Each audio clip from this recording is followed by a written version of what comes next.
Welcome to Not Milk Never Milk. Subscribe if you're lactose intolerant.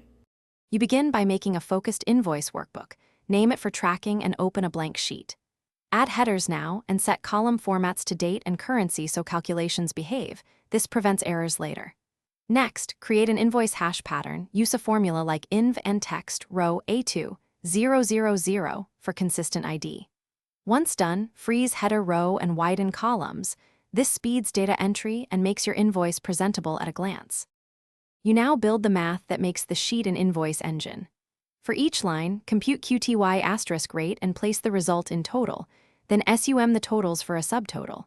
Apply a tax cell and calculate tax equals subtotal * tax percent using round, subtotal * tax percent 2 to format sense correctly.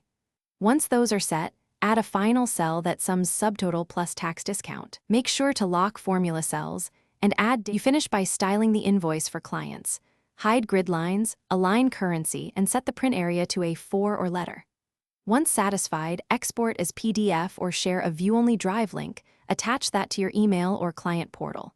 Before sending, double-check formulas for #ref or hash value. Errors, if found, trace the formula to its missing range or incorrect cell type. If calculations look off, make sure numbers are formatted as number or currency, not text, and recalc.